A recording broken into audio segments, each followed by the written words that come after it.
Hello, my name is Ryan Hafen. Cody Brown and I have prepared this presentation for you. We are going to learn about iterative statements in PL/SQL and look at a few examples of how to use them. PL/SQL has the same iterative statements and functioning as other programming languages. The only difference is the syntax. But what are they really? Let's face it, iterative statements is just a fancy term for loops. Loop statements are used to execute a sequence of statements repeatedly until a specific condition or a set of conditions is met. There are two basic types of loops: guard on entry and guard on exit. A guard on entry loop first validates if a condition is true or false. If the condition is true, it performs an action.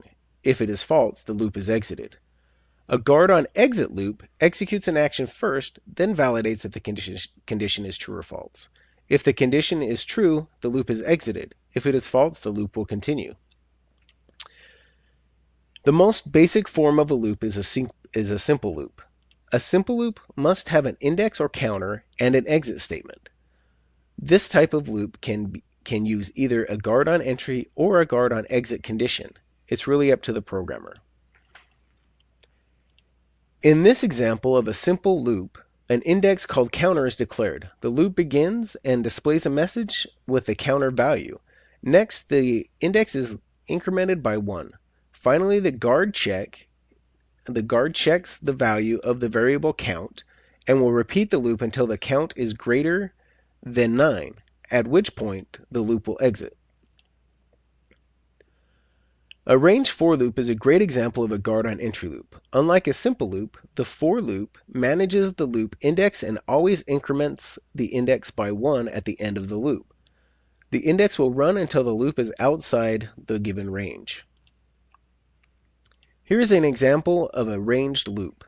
A loop variable I is declared and given a range of 0 to 10. The loop starts and displays the value of I and repeats until I is outside the given range. The while loop is also a common iterative statement that is used as a guard on entry. The loop will continue to exit as long as a condition is true. Once a condition is false, the loop will terminate. An index can be used, but it must be declared manually. In this example of a while loop, a variable count is again used as an index. While the index is less than 10, the loop is called and prints the value of count. Count is then incremented and the condition is checked again. Once the value of count equals 10, the loop will be bypassed. The when loop is an often used guard on exit loop.